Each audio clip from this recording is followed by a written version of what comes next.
a maioria dos brasileiros, e não vamos falar todos, vamos generalizar, mas grande parte dos brasileiros, eles comem ovo e arrota caviar. Então eles gostam da ostentação, entendeu? Eu acho que muito mais válido do que você ostentar é você viver bem. Porque a ostentação está nas redes sociais e o viver bem está no dia a dia. Então, eu acredito que o brasileiro, sim, ele mostra uma aparência de que tá tudo bem, mas na verdade ele tá escondendo. Começa agora o Plano Podcast. This is the podcast.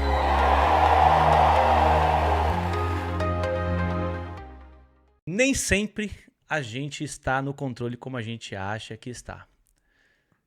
Às vezes, a vida é uma caixinha de surpresas. A gente pode ser pego desprevenido e sempre naquilo que a gente mais teme. A gente finge que o problema não existe, mas eles existem. E é óbvio que eu estou falando sobre problemas imigratórios. Mas também quero falar sobre conteúdo digital, estilo de vida para quem trabalha com o mercado digital. E para bater esse papo hoje comigo aqui, eu trouxe o Wagner.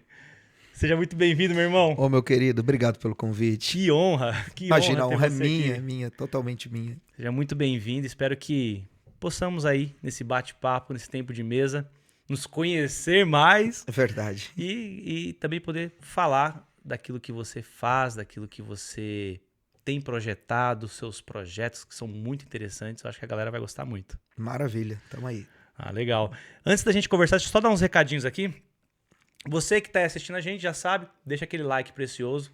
É muito importante para nós que você se inscreva no canal, deixe seu like, que você participe comentando, porque isso é fundamental. Então, não se esqueça, ajude a gente, porque quando você faz isso, o algoritmo entende que o nosso conteúdo deve ser distribuído para mais pessoas. Outro recadinho que eu quero dar para você também, que a nossa próxima imersão, a lista de espera já está disponível aqui na descrição desse vídeo ou no QR Code que aparece aqui. Será no dia 28 de março, tá? Não vou dar mais detalhes porque vai ser em Brookfield, Connecticut, mas mais informações eu vou entregar para você que se inscrever. Então não perca nossa próxima imersão, dia 28 de março. Você também que gosta dos nossos conteúdos, você que está aí empolgado em querer fazer as suas finanças valer a pena, você que está nos Estados Unidos e quer prosperar nessa terra que emana leite e mel, conheça o Zelo App. Com o aplicativo Zelo, você vai conseguir organizar suas finanças, você vai conseguir fazer coisas incríveis que vão te ajudar a prosperar ainda mais. E não poderia deixar de falar também do livro O que Fazer com o Tempo que Nos Resta. Esse livro aqui de minha autoria, eu gostaria muito que você pudesse adquirir. Os links você pode encontrar aqui na descrição desse vídeo. E é isso, gente. Sem mais recado. Chega de recado. Nós viemos aqui para conversar. Bora conversar. Cara, que legal. Então, fala pra gente de onde você é do Brasil, como que surgiu esse plano de vir para os Estados Unidos, o que você fazia lá, o que você faz aqui hoje. Conta um pouquinho da sua história aí pra galera te conhecer. Cara, ao contrário da maioria dos imigrantes brasileiros aqui nos Estados Unidos, eu não sou mineiro. Eu vim de São Paulo. Uhul! 2! Eu e minha esposa, na verdade veio eu, minha esposa e minha filha mais velha, que hoje tem 17 anos. Os outros nasceram aqui. Como que eu vim pra cá, cara? Primeiro eu vou começar. Eu tava muito bem financeiramente no Brasil, tinha assinado um contrato com a Manco, a empresa de tubulações, Sei. e eu trabalhava 1 hora por semana. Eu trabalhava só na quarta-feira, 1 hora e pronto. Que beleza. De casa, Nextel na época, né? Nextelzinho. E eu ganhava entre 15 e 20 mil reais, isso há 11 anos atrás. Então minha vida tava boa demais. Só que, como a maioria sabe, eu sou pastor e Deus falou pra mim, vai. Eu falei, não vou não. Eu só quero ir pra Disney pra levar minha filha, não quero ir para Estados Unidos morar não, tal. E Deus falando, vai, e a gente mantendo assim a decisão de não ir. Até que as coisas começou a se apertar. Deus falou assim, por que você não vai? Eu falei, Senhor, eu não quero ir porque eu tô bem. Agora que eu passei uma dificuldade absurda, agora que eu prosperei, eu vou largar tudo pra trás e ir embora. Aí Deus falou, não, você não vai por causa da prosperidade que eu te dei. Eu tiro. Eu falei, tira nada, Deus é misericordioso. Cara, em 1 semana eu perdi meu contrato. E aí Deus pegou e falou, vai. Eu falei, como que eu vou? Agora eu não tenho dinheiro. Você tirou meu dinheiro, olha que petulância. Aí Deus falou assim pra mim, eu vou te dar o suficiente pra ir. Alguém me ligou, falou que tinha um presente pra me dar. Eu achei que era um cinto, um terno, coisa que o pastor ganha. E aí a pessoa me deu 52 mil reais de presente, cara. E aí eu falei, bom, tem que ir, né? Falei pra minha esposa, vida, nós vamos pros Estados Unidos. Ela falou, vou nada. Eu não vou deixar minha mãe, não vou deixar minha família. Agora foi ela. Inclusive, ela tá aqui, né? Tá aqui. Tá. Aí eu falei, problema seu e de Deus. Eu fiz minha parte. A gente tinha um programa de rádio da meia-noite às 2 da manhã, cara. E a gente tava no programa de rádio, alguém ligou e a pessoa começou a profetizar pra gente. E Deus falou pra ela assim, a pessoa falou, eu te vejo num avião indo pra um outro lugar, tem um povo pra colocar nas tuas mãos e sou eu que tô mandando, vai agora. Uau.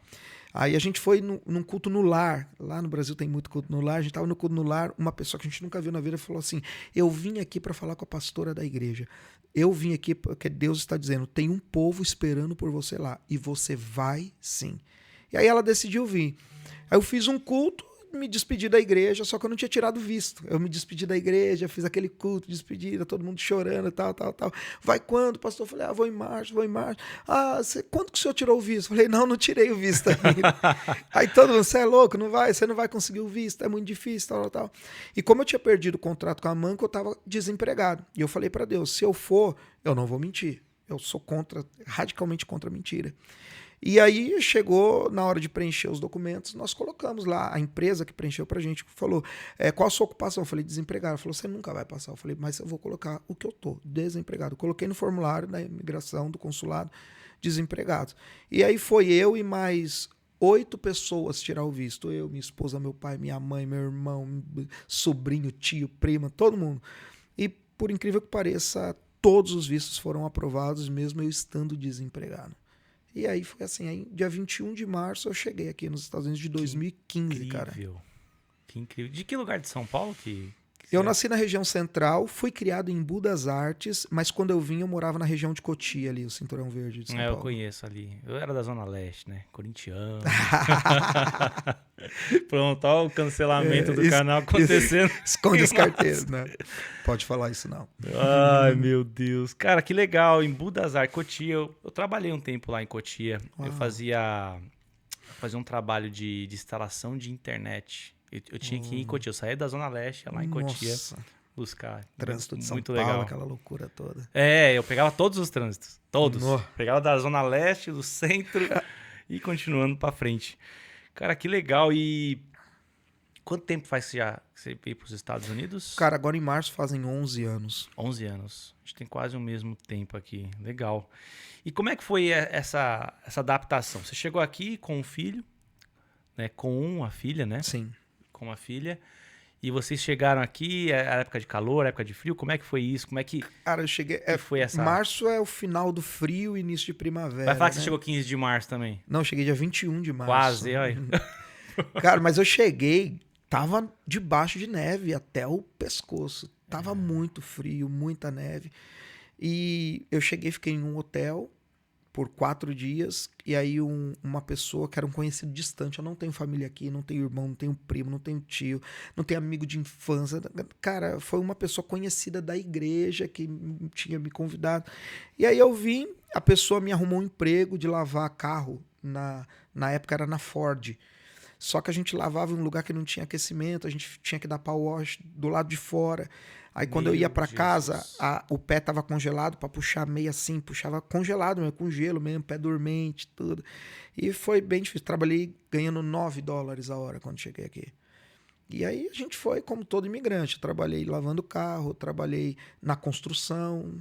Aí eu e a minha esposa montamos um schedule de casa para limpar a casa, que eu achava que era o melhor trabalho do mundo, que você saía com cheque na hora. E de fato é um trabalho excelente, mas a coluna não dá conta mais, não tenho mais 20 anos.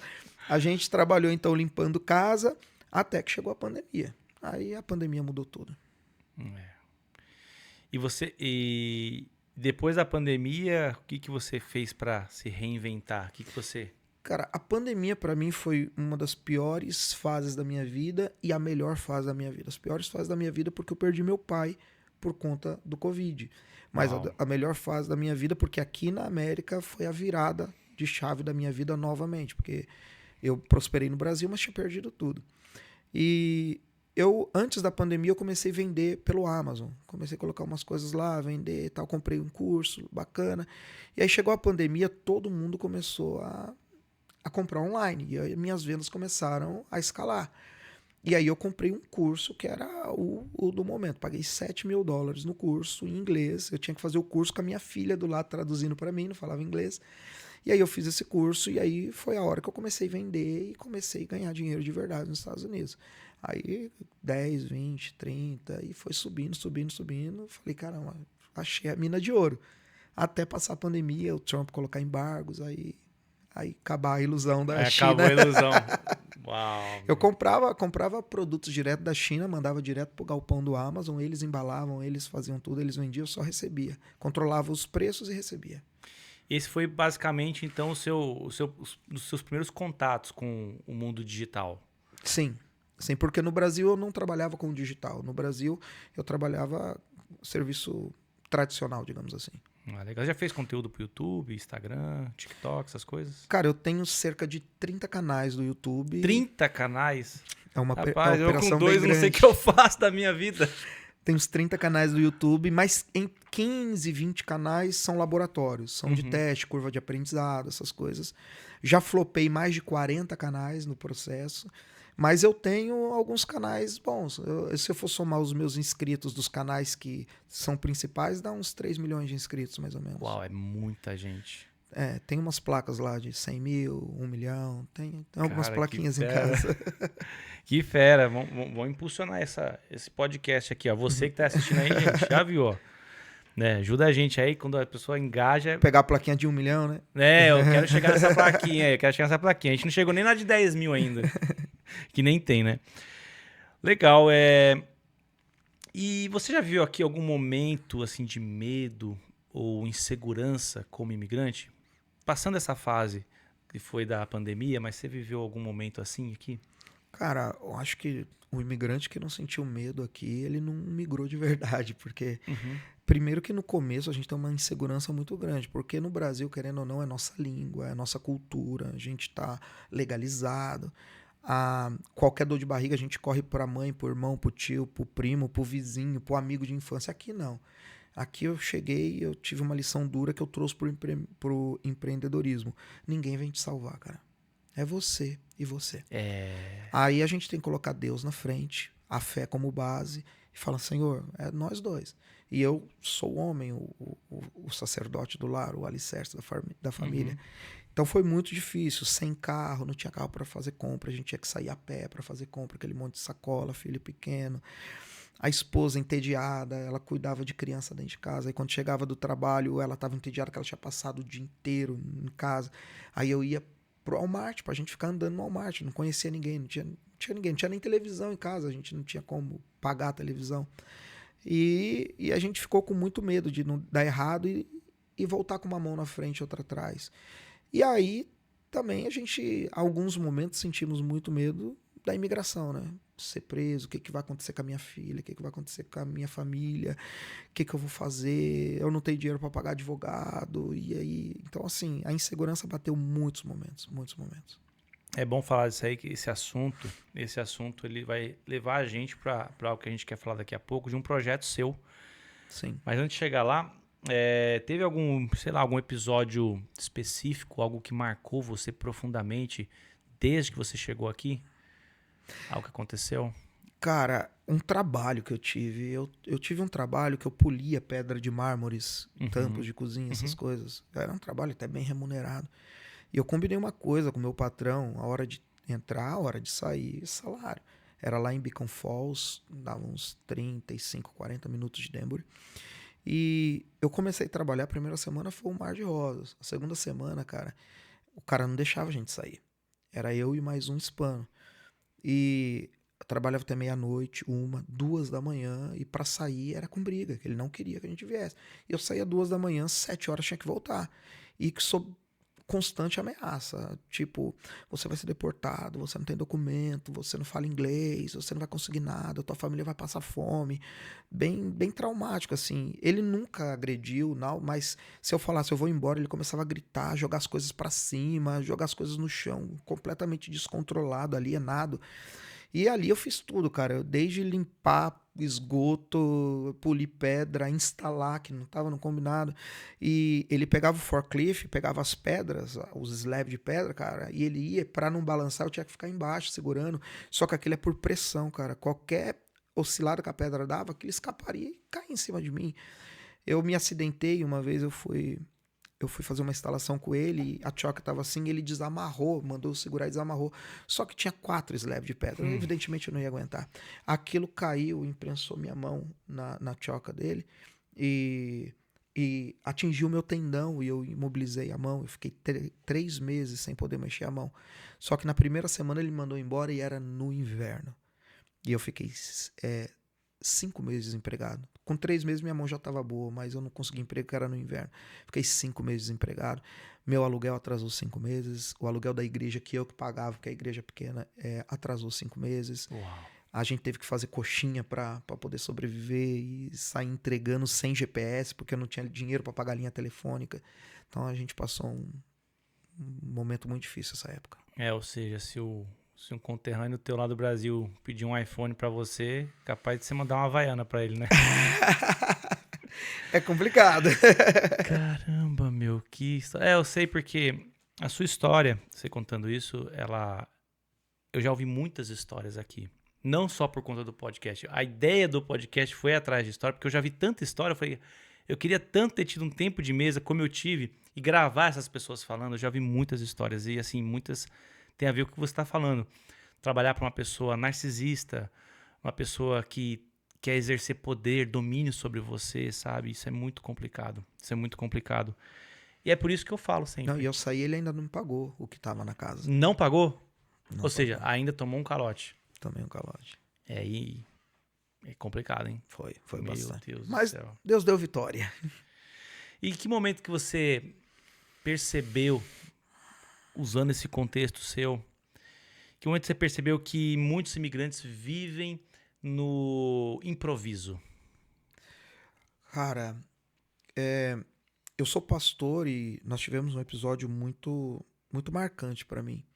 Uma senhora muito ativa, 40 e poucos anos, muito ativa, trabalhando, tal, ia pro Brasil, fez cirurgia plástica, com os filhos aqui, ativa demais, cozinha e vai e limpa a casa. E de repente ela estava limpando uma casa e ela sentiu uma tontura. E aí resolveu ir pro hospital. Chegou no hospital, o pessoal falou, você tá com 4 aneurisma. E você tem que operar agora, porque senão você pode morrer. E ela consciente, ligou pra família, uns Meu foi contra, Deus. outros foram contra, outros foram a favor. Ela mesmo não queria, mas o médico insistiu e falou, você não tá entendendo, ou você opera ou você morre. E ela resolveu fazer, e é uma cirurgia neurológica. E ela não tinha planejamento nenhum, cara. Ela vivia o agora. Então ela não tinha um pé de meia, não tinha dinheiro guardado, não tinha nada. E nós, como pastor, acompanhamos isso. Nós fomos na hora que ela saiu de uma cirurgia, nós estávamos... Na verdade, nós chegamos, ela estava indo para a segunda cirurgia neurológica, porque um outro aneurisma estourou, e aí a gente foi para essa... Ela foi para a segunda cirurgia, a gente ficou lá esperando, ela saiu. Quando eu a vi, que eu orei por ela, eu falei, que situação. Ela estava morta, cara. Morta. Uma pessoa muito, muito, muito ativa. A probabilidade de vida dela era 10%. O médico deu. Meu Deus. Eu tava lá, o médico ligou para as filhas e falou assim, ó, quando a gente tava limpando o cérebro dela, em cima do local responsável pela fala, quando nós puxamos o sangue coagulado, saiu um pouco de massa encefálica. Então provavelmente ela vai ficar com problemas de fala. Cara, você tá ali como pastor, as 2 filhas dela ouvir isso, o que você vai falar para eles? É muito difícil. E eu falei, e se fosse comigo? Para quem eu ligaria? Como ficaria meus filhos? Como minha esposa ia lidar com isso? Como ficaria a igreja? Aí eu percebi, falo assim, cara, a gente vem para um país onde os americanos são extremamente, extremamente organizados e planejam tudo. E a gente vive como se fosse no Brasil. A gente não tem organização nenhuma. E foi aí que comecei a me preocupar com isso. Eu falei, aí eu fui atrás dos meus documentos, cara. Quando eu tenho um cofre, porque a gente tem uma cultura no Brasil guardar numa pastinha em cima do guarda-roupa, né? Aqui eu comprei um cofre. Quando eu abri meu cofre tava uma bagunça, cara, uma bagunça. Tinha documentos, outros não tinha. Eu não sabia onde tá, tinha perdido alguns documentos. Falei, se acontecer alguma coisa agora comigo, minha família vai perecer. Eu vou ficar numa situação complicada. Se eu sair dessa situação, quando eu voltar, a minha situação vai estar tão ruim que eu não sei se eu vou conseguir sair do buraco que vai entrar. E foi aí que eu percebi que o brasileiro vive no improviso. O brasileiro ele não tem muita noção, não tem gestão de risco, né? E eu acho que dos pilares que eu sempre trabalho é sobre a gestão de risco, sabe? Eu acho que isso é muito importante. E você falando isso aí me vem assim muitas memórias, né? E você acredita que o brasileiro, dentro dessa desorganização, porque isso é cultural, certo? Sim.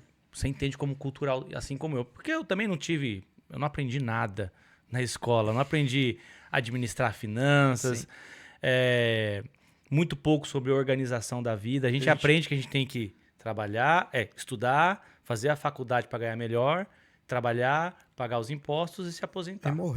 E morrer. É. A gente é programado para ser pobre no Brasil. Esse é o problema. Porque se te entregarem os códigos que te fazem prosperar, você jamais vai querer ser aliado do sistema. Exatamente. E uma vez que você aprende, você quer evangelizar todo mundo. Quer trazer todo mundo pro seu lado, né? Começa pela sua família e daí você vai espalhando pros amigos. Cara, isso é muito verdade. Eu sou investidor da Bolsa de Valores. E eu ensinei todo mundo na igreja a investir, cara. Tem pessoas que semi-analfabeta lá na igreja, que veio lá do interior da roça, que investem em ações hoje. Tem os seus dividendos e tal. Eu tava conversando com um rapaz esse final de semana e falou, pastor, eu só de ouvir, eu nunca sentei com ele, por exemplo. Ele falou, só de ouvir o senhor falar, eu fui atrás. Cara, ele tá ganhando R$4.000 por ano de dividendos. É pouco? Mas ele não tava ganhando nada. Ele já tá ganhando R$4.000 por ano de dividendos, cara. Eu fiquei muito feliz por ele. Sim, é legal você ganhar. E você acaba gostando de fazer esse game, de ganhar dinheiro sem fazer nada. E foi aí que saiu, então, o safekin.org. Esse nome, eu achei muito legal esse nome. Achei muito legal. Tem um projeto com o nome o Brykin. Ele não foi ainda divulgado, mas o Safekin me chamou muita atenção. Acho que foi uma das coisas mais ousadas e inteligentes que eu já ouvi de projetos criados aqui nos Estados Unidos. Poxa, obrigado. Me sinto lisonjeado. O nome apareceu safe, de segurança, né? Seguro. E o kin, cara, ele significa família em um inglês arcaico. Então é segurança familiar.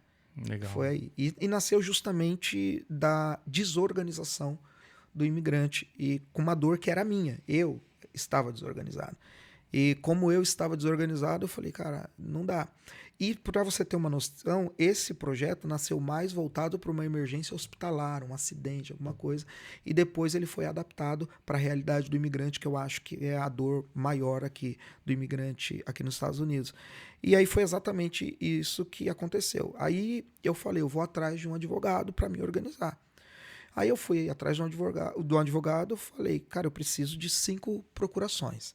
Eu preciso de 5 procurações porque eu preciso de uma procuração para alguém tomar conta dos meus filhos, alguém tomar conta das minhas finanças. E aí fui falando para ele, cara. Ele falou, sem problema, Wagner. Eu te cobro tanto pela consulta, eu te cobro tanto pelo acompanhamento e tanto pela procuração. Só que ele me cobrou $2.000 pelas 5 procurações. E eu falei, como assim? São 5 procurações. Ele falou, não, é $2.000. Eu tenho que fazer as procurações, vai o nome do beneficiário, o nome do outorgante, vai as cláusulas. Eu falei, cara, mas é procuração, tem modelo pronto na internet. Ele falou, não, esse modelo pronto é genérico, não vai te alcançar tal. E aí eu não fiz. Eu falei, cara, tudo ia ficar quase $5.000.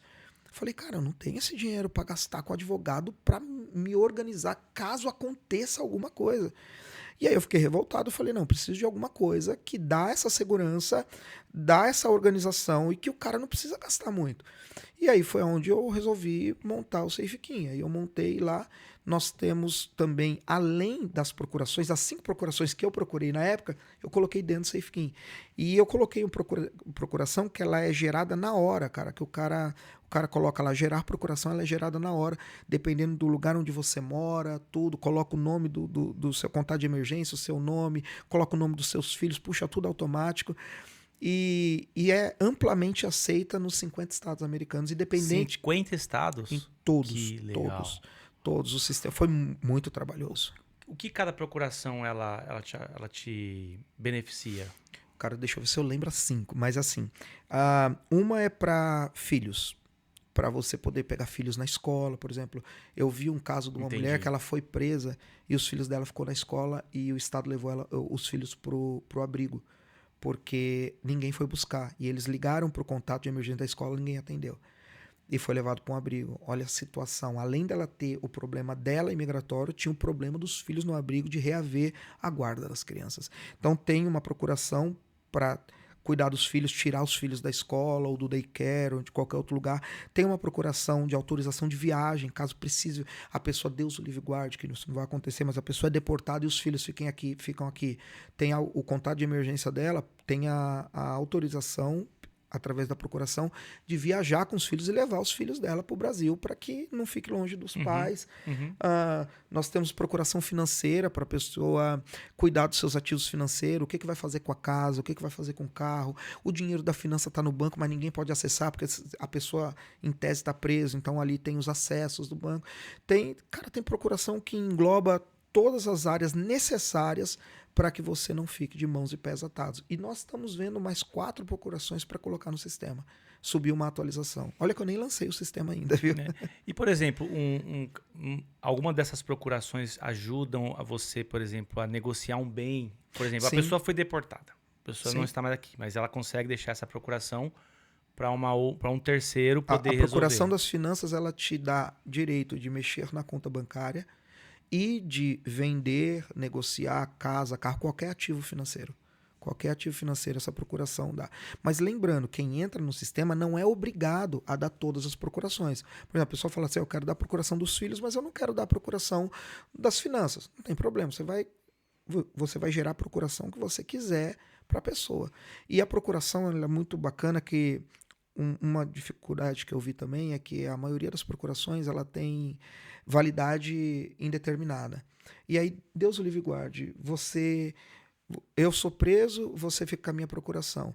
Aí nossa relação desgasta, e futuramente, e eu não peguei a minha procuração com você tem uma procuração das minhas finanças. Aí, por vingança, você resolve fazer alguma coisa. Porque ela tem um prazo indeterminado. Exato. A nossa procuração ela é alinhada ao sistema, que é o certificado de ativação. E está no texto da procuração que sem certificado de ativação, a procuração não pode ser aceita.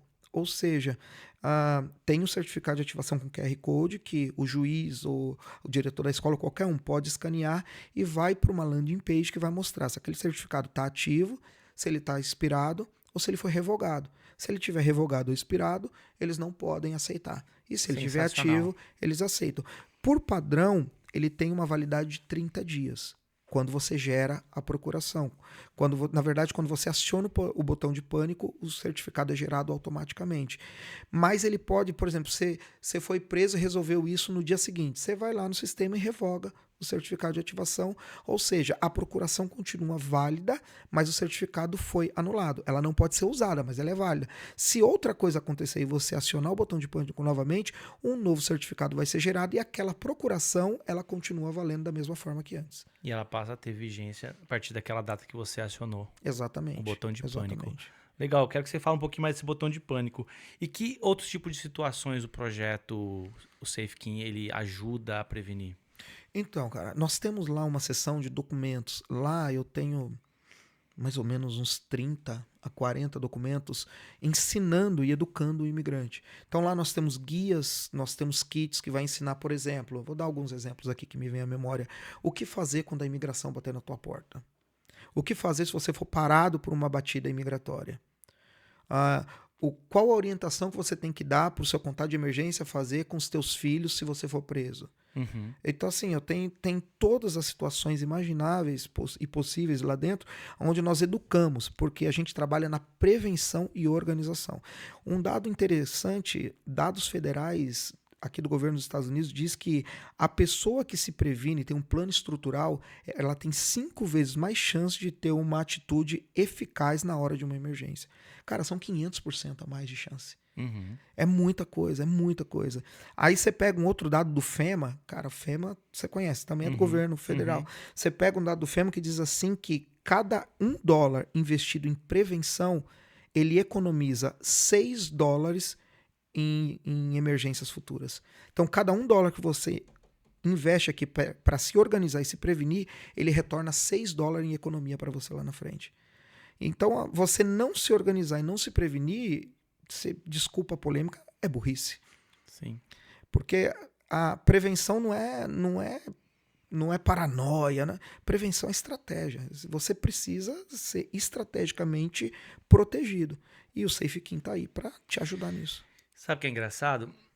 A pessoa vem aqui, ela compra um carro e o carro, ele pode ter um seguro simples, mas ele prefere colocar um seguro para proteger o carro.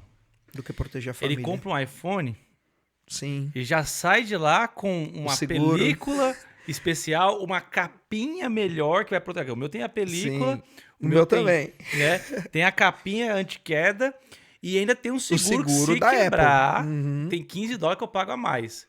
Ou seja, eu consigo pagar $15 para prevenir um telefone que custa $1.000, mas eu não consigo prevenir a minha família que custa um valor inestimável. E sem contar gastos irrelevantes. Você paga o Amazon Prime para uma encomenda chegar mais rápido na sua casa, que às vezes nem chega. Uhum. Você paga o YouTube para não ver um comercial. Você paga o Netflix para poder ver uma série. E você esquece que se você não tiver prevenido e alguma coisa acontecer, você não vai usufruir do telefone, nem do carro, nem da Netflix, nem do YouTube, nem do Amazon, nem de nada. E a gente começou um preço assim de $150 por mês para o imigrante se prevenir. Aí eu parei, eu falei, cara, isso não é ajudar imigrantes, isso é só business. Eu não quero só um business, eu quero ajuda. Cara, eu baixei de 150 para $47 por mês. Mesmo assim, eu falei, cara, as pessoas ainda precisam de mais. Eu coloquei assim, os 100 primeiros assinantes, que serão os fundadores do app, vai assinar por menos de $1 por dia, cara. Menos de $1 por dia. R$29,90 por mês. Cara, isso aí é você deixar de tomar um café da manhã na padaria antes de trabalhar por um dia e você paga uma prevenção que pode salvar a tua família. Perfeito. Pode salvar. Eu não entendo, apesar que ninguém nunca reclamou do preço, mesmo porque eu nem lancei ainda. Mas as pessoas não tem como reclamar de menos de $1 por dia para você ter uma segurança e ter acesso. Só de procuração tem mais de $2.000 de procuração lá dentro. Na sua opinião, por que o brasileiro ele não se previne tanto assim? Cara, cultura. O brasileiro, ele vive, como a gente falou, no improviso. Ele vive o agora. Ele não se preocupa com a aposentadoria, ele não se preocupa com a velhice, ele se preocupa com o hoje. Eu falo disso tirando por mim, porque eu sou brasileiro. E eu tive muita dificuldade em mudar a minha mentalidade. Por que o brasileiro não prospera, cara? Porque o brasileiro vive o hoje. Ele não vive o amanhã. Porque o que é viver hoje? É sem planejamento. Eu vivo, como dizia a música que o povo gosta, deixar a vida te levar. Só que a vida ela não tem o poder de te levar para um lugar bom. Quem tem que ter o domínio na sua vida é você, direcionado por Deus, evidentemente. Você tem que ter as rédeas da situação. Você tem que saber aonde você quer chegar e o caminho que você vai trilhar para chegar até lá. E é isso, para isso precisa de planejamento. Ninguém sai de casa para um lugar. Por exemplo, eu quero ir para Nova York, mas eu não sei o caminho. Eu não vou sair a doida e falar, não, uma hora eu chego em Nova York. Eu vou planejar. Eu vou pegar um GPS, vou colocar a rota, eu vou ver a rota e eu vou seguir a direção. E as pessoas não querem isso. As pessoas querem viver o hoje, o agora, o improviso. O viver hoje é até uma mensagem boa. Viva o agora, eu vivo o presente. Ok, você não está preocupado com amanhã e você também não está voltando no passado. Parece que esse viver hoje, que é uma coisa que nós ensinamos como virtude, ele não é bom para a precaução.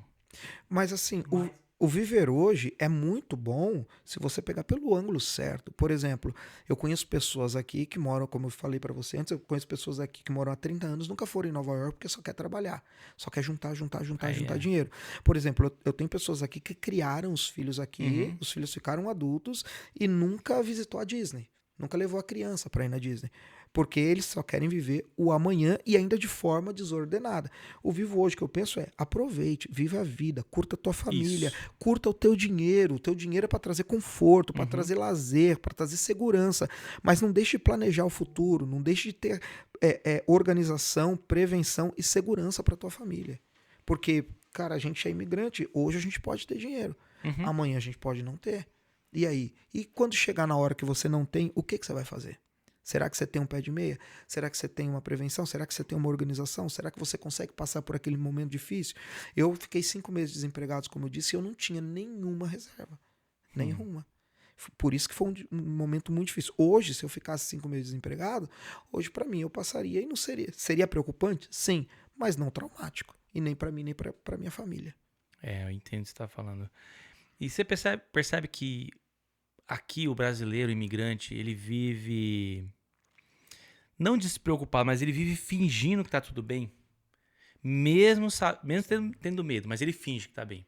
Ele coloca aquela aparência boa, mostra pra família no Brasil que tá tudo bem. O que você pensa? Agora, vou ser um pouco polêmico, mas a maioria dos brasileiros, e não vamos falar todos, vamos generalizar, mas grande parte dos brasileiros, eles comem ovo e arrota caviar. Então, eles gostam da ostentação, entendeu? Eu acho que muito mais válido do que você ostentar é você viver bem. Porque a ostentação está nas redes sociais e o viver bem está no dia a dia. Então, eu acredito que o brasileiro, sim, ele mostra uma aparência de que está tudo bem, mas, na verdade, ele está escondendo. Principalmente no psicológico. Eu, como pastor, vivo isso todo dia, cara. Eu atendo no meu gabinete pastoral pessoas diariamente que estão em depressão profunda, por conta da solidão que a América traz, por conta das traições, por conta do isolamento e da responsabilidade, da pressão, da cobrança, do medo da imigração. Pra você ter uma noção, o medo é tão real que eu tenho uma senhora na nossa igreja, ela é cidadã americana, casado com um americano nativo há 20 anos, tem uma filha de 19 anos que é americana, nativa americana. Ela não deixa o marido dela, que é nativo, e nem a filha sair para ir no Walmart porque ela está com medo da imigração. Olha aonde o medo levou as pessoas. Então, assim, existem muitos fatores que fazem o brasileiro entrar, às vezes, em um buraco sem fundo, mas às vezes não quer que ninguém saiba, quer que o pessoal ache que está tudo bem. Esse medo é de perder o que acumulou? Esse medo é de encarar a verdade que não se protegeu? Ou esse medo é do sistema que promove o medo? O que leva esse Eu medo? acho que o medo é falta de conhecimento, cara. A maioria dos brasileiros, eles chegam aqui e eles nunca vão na fonte. Eles têm, por exemplo, se eu chego aqui hoje, eu tenho alguém que está aqui há 10 anos, que há 10 anos sabe tudo, ele passa a demonstrar que sabe tudo e o que está chegando acha que ele sabe tudo. Então, por exemplo, chega aqui, não tem jeito de você ficar legal. Cara, vai no advogado, vê se tem uma forma de legalizar. Tem uma brecha na lei, por exemplo, tem um visto T que muita gente se enquadra e ninguém sabe o que é o visto T. Mas ninguém vai atrás. Então, assim, eu acho que a falta de conhecimento, somado à desorganização, à falta de prevenção, faz com que seja um medo generalizado. O risco existe? Existe. Você falou uma coisa que para mim é tudo. As pessoas quando falam de imigração, elas falam com emoção. Eu não emocionalizo a imigração. Eu trago gestão de risco. A fórmula básica para gestão de risco: probabilidade vezes me fugiu a palavra, que é a probabilidade vezes a chance, vamos colocar assim, a chance de acontecer. O impacto, desculpa, probabilidade vezes o impacto. Mas aí, beleza.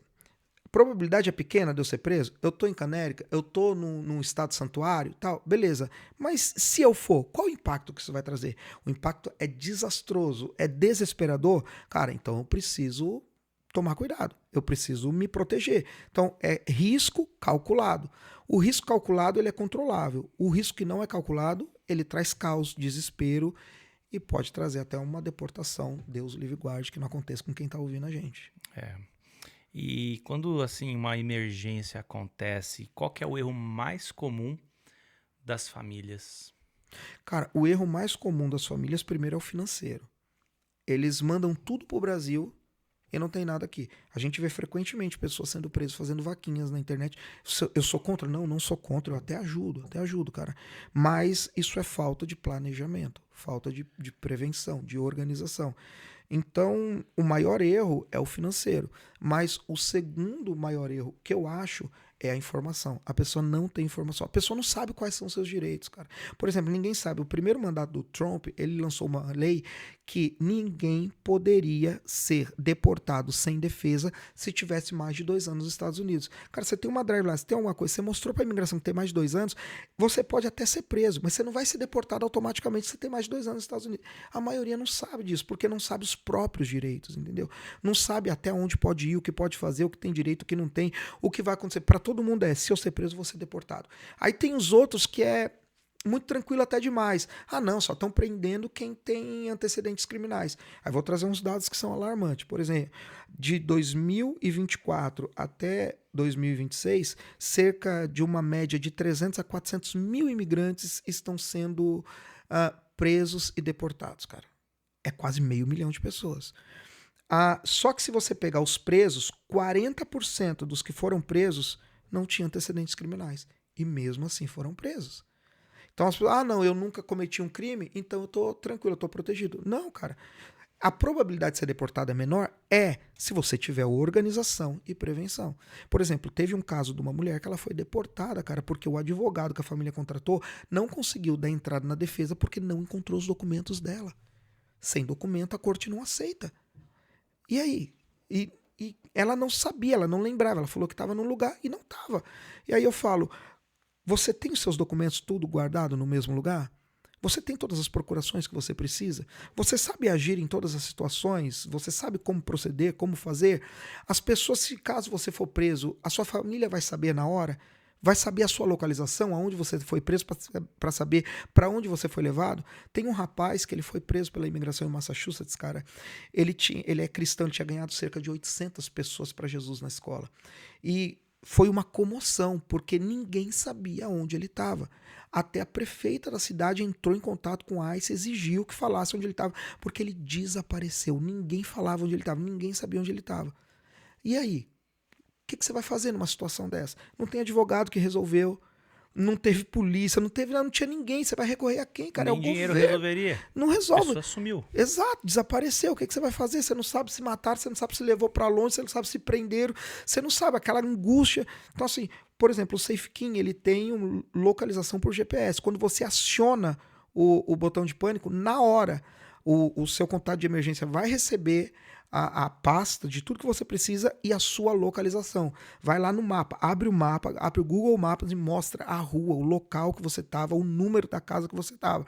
Então, dali você sabe qual é o centro imigratório mais próximo, qual a delegacia mais próxima, aonde você tem uma base para começar a procurar, você sabe da onde partir. Agora, se a pessoa desaparece do nada, onde eu começo? O que eu faço? Aonde eu vou? Ninguém sabe. Uau, verdade.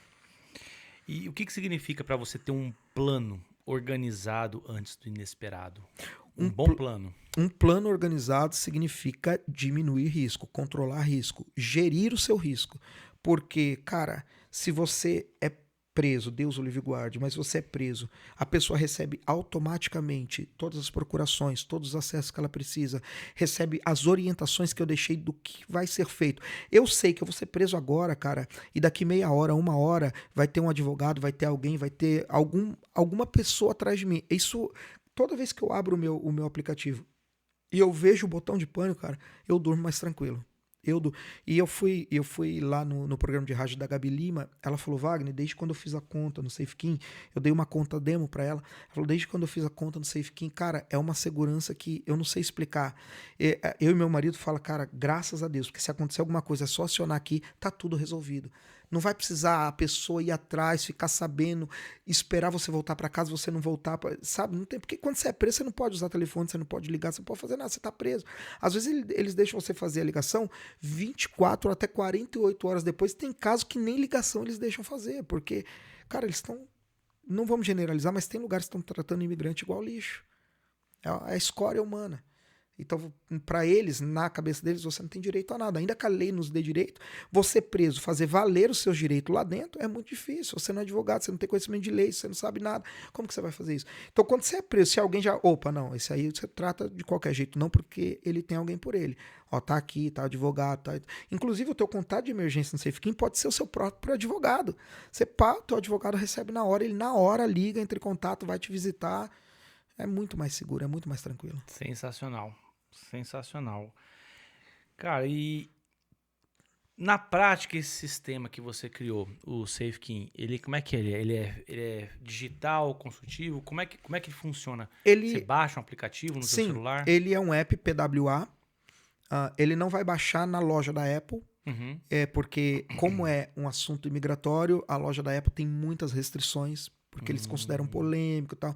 Então, não é todo aplicativo que eles deixam subir lá. Nem o Google, nem o Play Store, por incrível que pareça. O Play Store é mais tranquilo, mas o Google é mais... O Google não, o Apple, desculpa.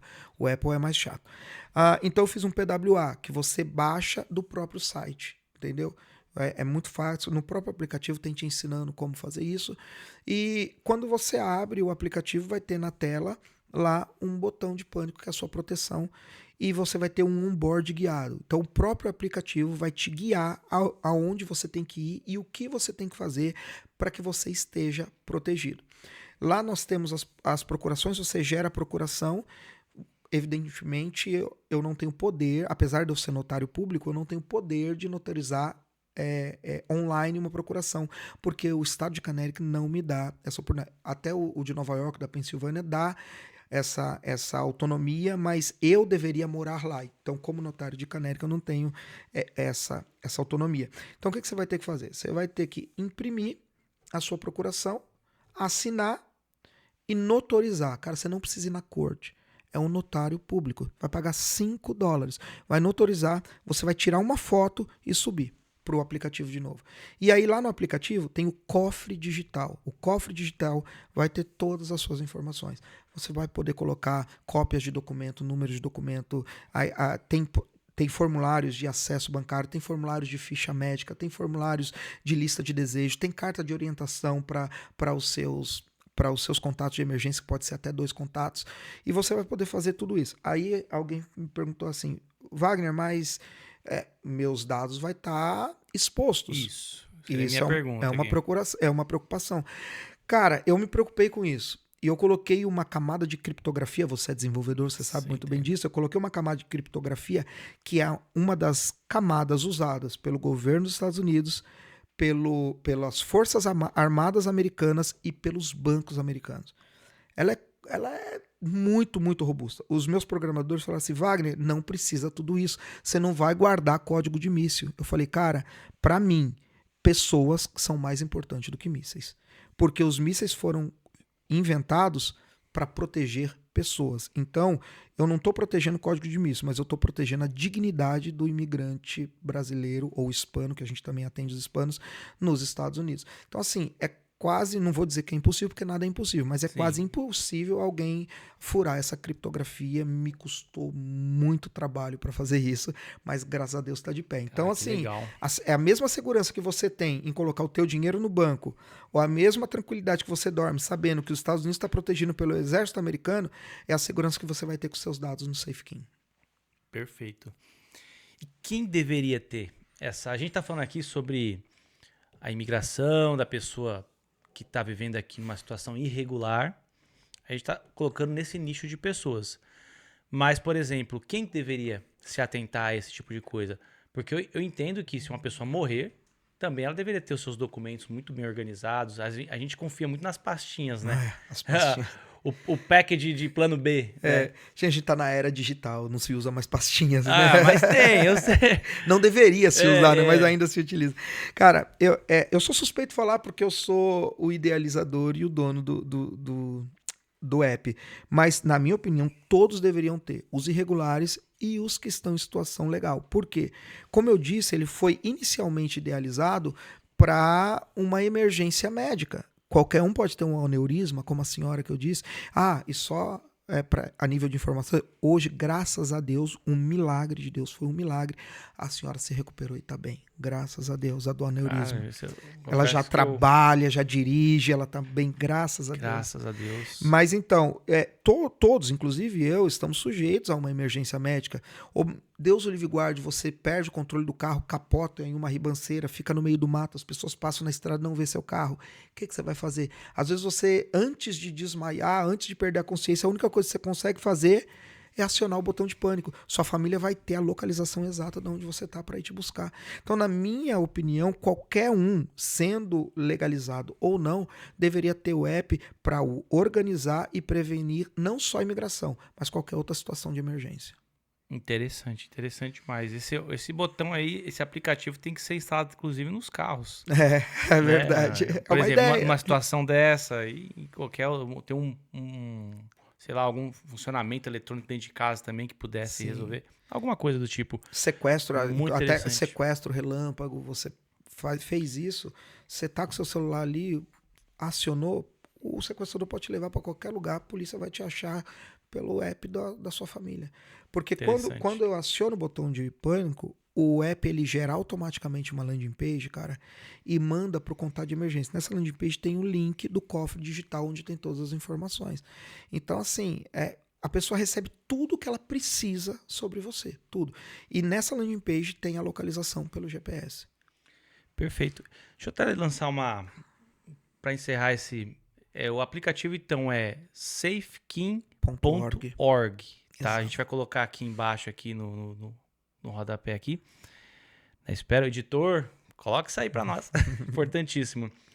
E a pergunta que eu quero deixar para você que está assistindo é essa aqui, ó. Se hoje algo inesperado acontecesse com você ou com alguém da sua família que não tem instrução alguma, o que você saberia exatamente fazer em apenas 30 minutos? Essa é a pergunta.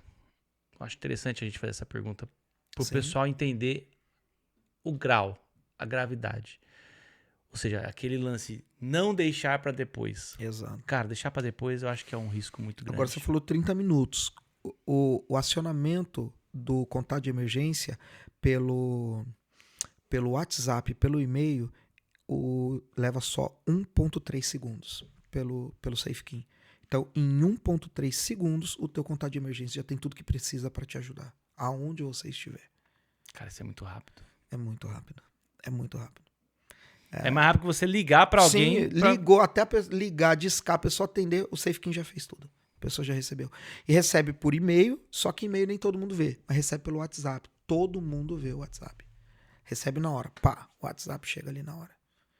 Aí detalhe, para você ter uma segurança, quando você entra no aplicativo, nós temos um modo teste, para você testar o botão de pânico. Você coloca ali no modo teste, ele vai testar na hora para você ver como que funciona. Então, para você ter uma tranquilidade que de fato você está protegido. Eu falei do onboard guiado. Aí você, por exemplo, você fala assim, mas Wagner, eu entrei, tive uma emergência, tive que sair do aplicativo, e se eu entrar de novo, o que eu vou fazer? Você vai em configurações, tem um onboard, você pode reativar o onboard guiado para você saber o que vai fazer. Claro, o aplicativo é bem robusto, porque tem muitas funcionalidades, mas o onboard guiado está lá para te ajudar em qualquer tempo, cara. E se alguém falar, Wagner, mas é muita coisa para preencher, eu não consigo. A gente tem um serviço adicional, que é a contratação de um especialista, e esse especialista, ele vai preencher tudo para você. Você só manda as informações que você quer mandar e ele preenche tudo e coloca no seu app, tudo bonitinho, para que você não tenha a preocupação de preencher ou ficar desprotegido. A gente tem uma barra de progresso lá, que ela tem lá você desprotegido, você protegido e você completamente protegido. Então tem lá, você vê, conforme você vai preenchendo, conforme você vai seguindo o onboard guiado, a barrinha vai andando, aí chega uma hora que vai falar assim, proteção ativa. Quando falar proteção ativa, descansa que tá tudo certo. Que legal. Muito bom. Eu quero isso aí, viu? É muito importante, porque eu falei, às vezes em outros casos você pode usar, em outros casos Sim. é bom você ter tudo organizado ali dentro, principalmente, por exemplo, como que fala? Contrato de seguro. Sim. De vida. Sim. Contrato de seguro de carro. Às vezes pane, alguma coisa, Sim, como você sim. falou. Até contrato de trabalho, né? Você tem uma companhia, pega contratos, assina contratos e tal. Você pode colocar tudo lá dentro. E o legal do cofre é que você cria suas pastas. Eu tenho as pastas fixas, que é para o propósito que a gente oferece, e você cria quantas pastas você quiser para organizar suas coisas lá dentro. Sensacional. Você é o dono, enquanto você estiver pagando a mensalidade, você é o dono ali e você vai gerir aquilo conforme a sua vontade, o que você quiser. E o que você diria para a pessoa que já sabe que tem essa solução, mas ela ainda acha que tem que deixar para depois? Eu faço uma pergunta: quanto vale a segurança da sua família? Pergunta para alguém que foi deportado por falta de organização o quanto ele pagaria para poder voltar no tempo e impedir a deportação. Ou quanto ele pagaria para voltar para o país. Eu conheço pessoas que foram deportadas e pagaram $20.000 para Coyote para voltar. Não é melhor pagar um aplicativo por mês e não ser deportado porque você tem tudo organizado? Evidentemente que o SafeKey não vai eliminar o risco, mas vai diminuir o risco por causa da organização. Não é melhor você não ser deportado e não precisar gastar esse dinheiro, não precisar ter esse trauma, não precisar acabar com as chances de uma legalização futura, porque quando você é deportado e volta para o país você não pode legalizar mais, do que você arriscar? Quanto vale essa segurança? No caso do SafeKey, é menos de $1 por dia. Para os 100 primeiros, claro. Interessante demais. Bom, vamos mudar um pouco aqui o assunto. A gente falou que você depois passou um tempo aqui, você entrou no mercado digital. Sim. Né? Inclusive o SafeKey é um fruto desse teu projeto. Você tem lá 30 canais no YouTube? Aproximadamente. Eu não tenho o número exato, mas... Mas é muito canal. E assim, você entrou nesse meio digital. Você embarcou de cabeça nisso aí e você até hoje parece que vive do meio digital. Conta pra nós como que é essa estrutura que você formatou e como que é viver do digital. Então vamos lá. Primeiro eu quero deixar uma coisa bem clara. Eu não tenho salário da igreja, tá? Porque às vezes o pessoal, pastor, é fácil de trabalhar de casa, tem salário. Não tem salário da igreja. Você até deixou claro que é uma igreja pequena. Sim, que, eu até hoje eu ainda tenho que completar o aluguel da igreja. Mas o que acontece? Depois da pandemia, o Amazon explodiu, eu continuei vendendo ainda e tal. E aí eu vi que o Amazon estava diminuindo a margem de lucro, porque as taxas do Amazon chegaram a 30%, tinha o custo do produto e os embargos que o Trump na época colocou da China enviar produtos para cá. Então ficou um pouco difícil. E aí eu comecei a procurar uma solução, porque eu não queria voltar a trabalhar para os outros. Não por preconceito, nada contra, eu respeito quem trabalha para os outros, mas eu não gosto. Eu acho que quem trabalha para os outros não tem tempo de ganhar dinheiro. Você tá também penso igual. Se eu tenho essa opção, eu não vou querer trabalhar para os outros. Claro, já trabalhei. Se precisar, eu volto a trabalhar. Exatamente. Sem dúvida. Mas se eu puder escolher, Concordo. Eu não trabalho. E aí eu comecei a procurar alternativas. Aí eu idealizei um app, cara, para vender salgados. Que eu disse, eu fiquei desempregado vendendo salgado. Aí eu peguei e fiquei naquela minha cabeça desde aquela época. Falei, talvez agora eu tô com uma grana do Amazon, eu consiga resgatar essa ideia antiga. E aí eu peguei e o app, ele consistia assim, eu montar uma rede de revendedoras de salgado, entendeu? Por comissão, e elas entrariam no app, faria o cadastro, a encomenda seria pelo app, a gente entregaria na casa delas, tal, tudo bonitinho. E aí eu fui atrás de pessoas que fizessem esse app, cara. E eu me deparei com valores exorbitantes, muito, muito, muito caro. Me cobraram $20.000, isso há 6 anos atrás. Aí eu peguei e eu falei, cara, e agora o que eu vou fazer? Aí eu encontrei um rapaz no Brasil que ele me cobrou R$500. Eu até desconfio, eu falei, cara, R$500 um app? E aí ele me entregou o app, cara. E eu falei, cara, talvez eu não precise mais desse app. Eu fiz uma parceria com ele. Que tal você começar a construir ativo digital para mim e eu revendo, eu compro de você em real e revendo em dólar. E eu comecei a fazer isso. E aí eu fui fazer um teste, eu ofereci para um aqui, um amigo ali, um outro ali, vendi 1, 2, 3 e o negócio, o boca a boca explodiu. Eu não tenho o nome da empresa até hoje. Eu nunca divulguei nas redes sociais. Quem me vê, a maioria das pessoas que frequentam a igreja nem sabe que eu faço isso. Mas eu tenho uma cartela de clientes, inclusive clientes recorrentes por conta de atualizações, essas coisas. Eles são frequentes e sempre tem novos clientes que chegam por indicação. E eu comecei a fazer isso. E aí, claro que como o rapaz cobrava muito barato, ele tinha uma limitação técnica muito grande. Mas como eu fui vendendo e foi dando certo, eu comecei a contratar programadores. E eu comecei a contratar, e eu montei todo um ecossistema de softwares, e-commerce, aplicativos, sites, bom. landing page. Isso me sustentou por muitos anos. E até que eu resolvi descentralizar minha renda, porque uma das premissas financeiras, você precisa descentralizar. Cai uma, você tem outra, você não fica desamparado. E aí eu comecei a procurar outros ativos digitais. Eu montei uma escola online, hoje nós temos uma escola online, nós temos mais de 1.500 títulos de pós-graduações reconhecidos pelo MEC. Eu montei uma marca de licenciatura de pipoca gourmet aqui nos Estados Unidos, chamada Royal Pop, que a gente vende licenciaturas. Cara, é muita coisa. Eu montei os meus canais no YouTube. O canal no YouTube eu não entrei por causa de dinheiro, cara. Eu queria uma placa.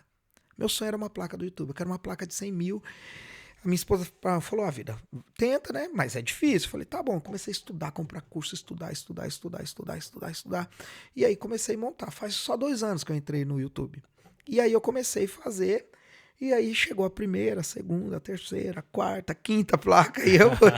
E aí eu fui montando. Aí eu fui escalando.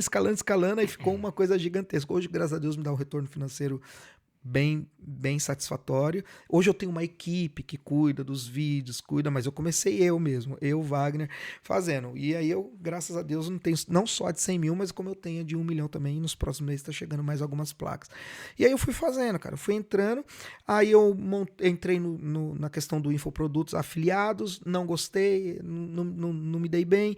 Eu falei, cara, eu não quero ser afiliado, eu quero ser produtor. Eu sou meio ambicioso, eu sempre penso grande. E aí eu montei um produto físico de skincare, de produto anti-idade, anti-envelhecimento, que é aprovado pela Anvisa, tudo bonitinho e tal. Aí tá lá no Brasil também vendendo. Eu montei alguns cursos para criadores de conteúdo, para pessoas que têm canais de YouTube de vídeo longo. Eu montei alguns cursos. Então eu tenho infoproduto para o nicho de terror, eu tenho infoproduto para o nicho de saúde, eu tenho infoproduto para o nicho de comédia. Tudo que você pensar, eu tenho um infoproduto que eu tenho uma parceria com algumas pessoas que dão cursos para o YouTube, e eles apresentam para os alunos dele, eles vendem, então tem toda uma rede. Por exemplo, tem um curso de diabetes que tem mais de 23 estudos científicos feitos por universidades americanas de como combater a diabetes de forma natural, sem precisar de química. Então, assim, eu tenho muita coisa. Aí eu fui abrindo o leque, comecei a trabalhar com IA, cara. Eu montei uma ferramenta que pega o teu canal, monta o teu canal do zero, faz os vídeos, posta os vídeos, lê as métricas, tudo. Essa eu não lancei ainda e nem vou lançar. Essa eu vou vender, essa ferramenta eu quero vender. Eu não tenho mais tempo de gerir outra coisa. Aí eu tô montando agora uma máquina de vendas, cara, que a máquina vai vender, vai fazer landing page, fazer o criativo, vai fazer o tráfego pago, a própria ferramenta. Você não vai precisar nada, só autorizar o orçamento. Ela vai analisar métricas, vai ver leads aquecidos, vai ver funil de vendas, vai te dar relatórios, tudo e conversando hand-free, que a gente estava falando antes do podcast, sabe? Tudo comando de voz.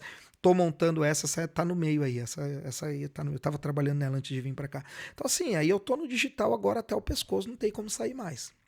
Cara, que incrível. E quais são os benefícios? Não que eu não sei, mas pra galera você saber. Também trabalha de casa. Cara, pra mim... De você trabalhar, né? Os benefícios de você trabalhar com o meio Sim. digital. Porque assim, tem gente que quer trabalhar com o digital, mas já quer largar o trabalho e já quer entrar de cabeça. Não é bem por aí. Aconselho isso. Aconselho ir no paralelo, conforme o digital for crescendo, aí você vai saindo.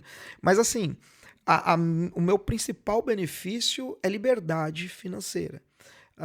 E geográfica, cara. Porque eu trabalho de qualquer lugar. Por exemplo, o pessoal fala assim, eu não posso tirar 1 mês de férias viajando com a minha família porque eu vou parar de trabalhar, minhas dívidas vão acumular. Cara, eu posso tirar 1 mês de férias com a minha família porque eu não preciso parar de trabalhar para tirar férias. Aonde eu tiver, às vezes eu vou para Disney com a minha família, eu do meu celular, eu não costumo trabalhar do PC, cara. Eu otimizei todo o meu trabalho na tela do meu celular. Você vê que eu não gosto de celular grande, eu não gosto do Pro Max. Eu tenho, e não é o último, não é o 17, eu tenho um iPhone 14 Pro. E daqui eu consigo administrar tudo, trabalhar tudo, falar com a equipe, tomar decisões, trabalhar com IA. Então assim, aonde eu for, eu levo meu celular e eu trabalho. Então a liberdade geográfica e a liberdade financeira, cara, de você, a criança pedir uma coisa, você conseguir comprar, de você ter um carro legal, morar numa casa confortável, sabe? Não é o dinheiro, é o que você consegue proporcionar para a família, são os momentos. Acho que não tem dinheiro que paga os momentos. Eu acompanhar o crescimento dos meus filhos, que eu tô dentro de casa, eu tô vendo cada dia, cada passo, cada etapa da vida deles. Eu tô acompanhando tudo. Eu tô trabalhando aqui, por exemplo, uma bobeira. O meu filho esses dias usou o banheiro pela primeira vez. Eu tava trabalhando, minha esposa mandou mensagem: Vida, o Brian tá no banheiro, tá usando o banheiro pela primeira vez. Cara, eu larguei tudo e fui ver meu filho no banheiro. Tipo um pai babão, que eu 44 anos, eu vou fazer agora. Já sou quase vô dos meus filhos, não pai, né? Eu fui lá ver meu filho no banheiro. E se eu estivesse trabalhando, eu perderia os primeiros passos, a primeira palavra. E eu gosto de família. Minha família é um sonho realizado. Então, esses são os maiores benefícios para mim. Eu falo que toda vez que eu tenho fome, eu vou na minha própria despensa saltar as comidas lá. Exato. Vou pegar as minhas comidas ali, não preciso ficar... liga na Deli, ou pede para um delivery. Até posso pedir. Não precisa esperar um horário, só Não. pode comer naquele horário, entendeu? Não, sensacional, sensacional. Eu gosto muito do digital, confesso para você que não tirei tudo, né, do meu dia a dia. Tem muito trabalho, tenho meus pequenos negócios que eu foco sempre neles, porém eu sempre busco parceiros que possam comprar ou vender as horas para mim e eu vou lá e eu fico mais livre possível, né? Tanto para poder ter esse momento, esse bate-papo com você aqui hoje, entendeu? Tudo isso acontece por conta desses privilégios. E é legal. Você tá com frio? Deixa eu pegar uma blusa ali. Deixa eu, né? Ah, não tô com calor? Você tá dentro da sua casa. Tá com sono? Deixa eu tirar uma soneca à tarde. Não tem problema nenhum, cara. Eu gosto dessa liberdade. Minha mulher caiu numa loja no meio do dia. Vida, vamos lá comigo? Vamos. Tá tudo bem. O que você diria pra alguém que quer começar no digital, assim, fala, cara, eu quero entrar nesse negócio aí, eu quero ter esse estilo de vida que você tem? Cara, meu conselho pra todo mundo é comece. E não espere ter a oportunidade perfeita, porque não vai vir, cara. As pessoas falam muito pra mim, eu tenho medo, eu tô esperando eu vencer o medo. Cara, o medo não vai embora. Começa com o medo. Coragem não é a ausência de medo. Coragem é você controlar o teu medo e vencer ele. Encarando ele. Então comece pequeno, mas comece. Comece com uma ideia que parece bobeira, comece. O negócio você tem que dar o primeiro passo, porque ninguém chega no destino se você ficar parado. Se você ficar parado, você não vai chegar a lugar nenhum. Então o meu conselho é comece. Uma coisa muito interessante é, por exemplo, as pessoas falam muito para mim, Wagner, eu não tenho dinheiro para contratar, e eu trabalhando eu não consigo fazer vídeo. Cara, toda a minha equipe hoje está no Brasil, eu pago em real e ganho do YouTube em dólar. A maioria da minha equipe é do YouTube. Aí, por exemplo, sabe como eu comecei? No Brasil estava muito caro. Eu comecei na Venezuela, cara. Eu coloquei um anúncio no Facebook, eu impulsionei ele na Venezuela, contratando editores de vídeo. Eu pagava $1 por cada vídeo editado. Meu Deus. Mas eu tenho uma barreira linguística. Cara, o Google Tradutor tem IA que você conversa com a pessoa ouve em português. A Venezuela começou a ficar difícil, cara. Eu fui pra Índia, Bangladesh. Eu tive gente de Bangladesh trabalhando, fazendo vídeo pra mim. Porque eu não tinha tempo, porque eu tava ocupado em outros negócios. Então, assim, a mão de obra não é desculpa. Falta de dinheiro não é desculpa. Às vezes, a desculpa que você tá dando é falta de coragem. Então, arruma coragem e comece a dar o primeiro passo. Eu acho que o meu editor acabou de perder o trabalho dele. Desculpa, é Átila, né? Desculpa, Átila. Não sei se ele vai passar essa parte, né? Que vai cortar, né? Mas acho que vou cortar isso aí. Mas eu sei. Brincadeira, Átila, brincadeiras à parte. Não precisa me cortar também. Gente, muito bom, cara. Muito bom falar com você, assim. Esses assuntos são muito interessantes, sabe? E agora falando um pouquinho sobre imigrante, sobre pessoas que querem morar nos Estados Unidos, baseado na sua experiência, nos seus desafios. Hoje você é pai de uma família teoricamente grande para uma geração tão moderna, né? Você enfrenta os desafios, você superou desafios, como você falou, chegou momentos que você não sabia o que fazer, mas você superou, você persistiu, tá aqui até hoje. O que você diria, então, para essa galera que quer vir também para os Estados Unidos? Agora, um outro assunto, sabe? Levar assim, pro povo imigrante. Por exemplo, vale a pena imigrar? A primeira pergunta é, o que você diria para quem quer vir, para quem quer imigrar? E 2, o que você diria para aquele que está aqui, mas ainda não alcançou o seu objetivo? Ó, para quem quer vir, eu sempre falo para as pessoas que estão no Brasil, se você tiver uma oportunidade de migrar, seja para os Estados Unidos, seja para a Europa, para a Ásia, vai, abrace a Uhum. oportunidade. Só que no caso dos Estados Unidos, que eu não posso falar de outros países, que eu só migrei para cá, mas no caso dos Estados Unidos, eu dou um conselho, não precisa vir ilegal, cara. Hoje tem inúmeros caminhos para você vir legal. Inúmeros caminhos. Então, se eu puder te dar um conselho, venha sem perca de tempo, mas venha de forma legal se você conseguir. Porque isso vai ser, assim, um divisor de águas. Isso vai te poupar de muita coisa e muito trabalho. Agora, o segundo conselho, que é para quem está aqui, cara, você já está aqui. Você tem a máquina americana rodando em seu favor. Aproveita. Não pensa só em mandar dinheiro pro Brasil e um dia eu vou me aposentar e voltar pro Brasil e curtir minha velhice na minha fazenda. Faça isso, faça. Mas invista em coisas que você sabe que vai dar certo. Por exemplo, cara, os trabalhos tradicionais estão ficando para trás. Quem não se atualizar não vai sobreviver. Então, assim, invista. Tenha investimentos sólidos que vai te trazer retorno financeiro para que você tenha uma estabilidade financeira. Viva o agora, mas pensando no amanhã também, planejando o amanhã, para que você não passe dificuldades como eu passei alguns anos atrás. E se proteja, né? Sim. Vamos falar da proteção de novo, Sim. porque é importante. Faça uma boa gestão de riscos, tenha um bom seguro de vida, não só seguro do carro. Tenha o safekin.org em suas mãos. Isso eu acho que vai ser bem legal. Cara, esse bate-papo foi muito bom. Muito bom mesmo. Eu Que bom. tô surpreso com a capacidade que Deus te deu. Amém, obrigado. Capacitação que Ele colocou aí na sua mente. Muito bom. Posso dizer pra você que eu me identifico em muitas coisas, até na idade.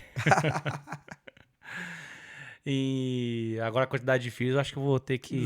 Vai ficar um pouco para trás, né? Eu vou ficar uns Não, 2 eu queria atrás 8, aí. eu só tive 4. Só tive metade dos meus planos de filho. Tá bom. E a Beth, será que ela quer Ela queria se família... arrependeu de voltar? Ela queria família grande também. Mas antes de casar, eu falei, eu só caso com você com uma condição. Se você ter 8 filhos, 4 biológicos, 4 adotados. Ela topou e fez a parte dela. Teve os 4 biológicos. Agora, os adotados, a gente tá pensando que eu já fiquei muito velho. Legal. E aquele plano que ela não queria vir, tudo isso aí passou. Agora pergunta se quer voltar. Quer voltar, mas não. Não? Quer ficar aqui. Deu certo, né? Então, isso é bom. É bom ouvir histórias de gente que prosperou, que deu graças certo. a Eu Deus, sei que graças você a Deus. batalhou muito por isso. E o que você diria, então, pro imigrante que vive com medo, mas prefere não falar sobre isso? Cara, você tá com medo, encare seu medo. O medo, ele é um aliado se ele for bem administrado. E o que é administrar medo? Você se prevenir, se programar, se organizar. Eu escolhi não viver com medo. Eu escolhi viver prevenido, preparado, organizado.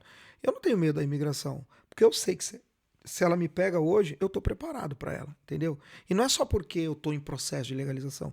Mesmo antes disso, porque quando eu resolvi me preparar, eu falei assim, não, eu vou me preparar de uma forma em que a imigração não vai ser o bicho-papão dos Estados Unidos. Então, você tem medo, usa o medo a seu favor e não para te paralisar. Top demais. Cara, obrigado.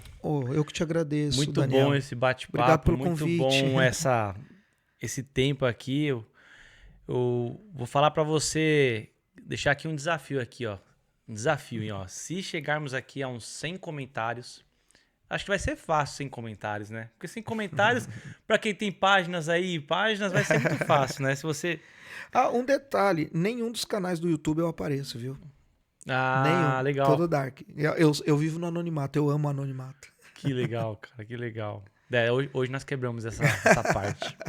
Então vamos deixar lá o desafio 100 comentários, tá bom? Se tiver 100 comentários, assim, ó, com hashtag Volta Wagner. Wagner com V, não é com W. Né? Com V.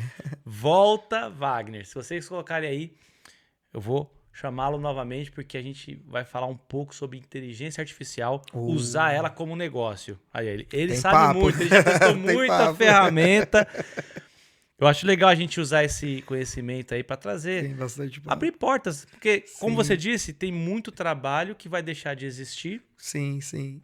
por conta da inteligência artificial. Claro que o bom carpinteiro sempre vai existir, o sim, pintor, sim, esses caras sim. ainda não... Ainda não estão em perdem. risco. Eu acho que, na verdade, esses caras vão ser eles vão ser levados com chofer, né? Pedreiro. Vai ser raro, né? Vai ser raro você encontrar. Cara, é muito interessante. Por exemplo, tem profissões que já foram engolidas. Na minha época, eu fiz curso de datilografia. Você pergunta pra minha filha não sabe o que é Ah, mas datilografia. você é jurássico também, tá doido. Pois é, mas desapareceu. E É, coisas verdade. que hoje estão aí vão... O GPT, cara, é chamado de avô das IAs hoje. O GPT é ultrapassado. O GPT surgiu 2 anos atrás. Então, muita profissão vai desaparecer. As Vai. pessoas vão ter que se reinventar. É. E aí, ou seja, a pessoa que nos assiste, ela já tá entendendo que, poxa, minha profissão hoje, por exemplo, desenhista. O Eu designer... faço desenho 3D, tem uma empresa que faz desenho 3D, mas eu já entendi que pra mim acabou essa parte de desenho 3D. Hoje em dia, com um comando de voz, você fala, eu quero de tal Exatamente, jeito, é. na cor. Cara, até o próprio programador, o próprio desenvolvedor está em risco. Porque hoje nós já temos os construtores de site que você, com comando, com prompt, você constrói o que você quiser. Sim, sim. É, a tecnologia sabe. Eu tive que me reinventar aí para as IAs porque a minha empresa de construção de softwares está em risco. Então, eu tive que me reinventar. Não, legal. Então é isso aí. Então, se a galera comentar, sem comentário, você vai voltar aqui. Responsabilidade, meu Deus. Vem com essa bagagem, trazer para nós aqui. Foi muito bom esse bate-papo aqui. Eu tenho certeza que vai edificar e vai ajudar muitas pessoas. Amém. Principalmente aquelas Amém. que estão com medo e falam, uau, não sabe o que fazer. Ou se deparou com um preço alto aí do advogado cobrando, sei lá, Foi o meu caso. né? Por cada petição aí, $400, que é um valor muito É alto muito mesmo. dinheiro, cara. é Muito dinheiro. Ou seja, por menos de $1, ela consegue isso, certo? Consegue muito mais. Tem mais algum negócio que você quer apresentar para nós? Ou... Cara, tem bastante, mas se a gente for falar, vai ficar mais 2 horas aqui. Talvez numa próxima vez. Tá bom. Então tá joia. A gente tem aqui os contatos do Wagner. Você pode encontrar ele também nas redes sociais. Se tiver alguma dúvida, manda mensagem para ele, porque no canal do YouTube você não vai encontrar ele porque ele não aparece. Mas pode ser que você já é um usuário aí, já assinou, já é inscrito em algum dos canais dele e não sabe. Gente, é isso aí então. Muito obrigado pela sua audiência. Não esqueça de compartilhar esse vídeo para todos os seus amigos. Escolhe os melhores amigos agora aí no seu WhatsApp, assim, ó. E vai lá e forward. E compartilha com eles, porque vai nos abençoar. Esse assunto é relevante, ele é bom para esse tempo. E você que está aí vivendo com medo, vivendo dentro dos riscos que o imigrante irregular tem que viver, você sabe que tem uma solução aqui muito boa para você. Não se esqueça, se inscreva no canal. E é isso aí, a gente se vê no próximo bate-papo, Wagner. Obrigado, viu? Daniel. Obrigado. Um grande abraço, gente. Fiquem com Deus.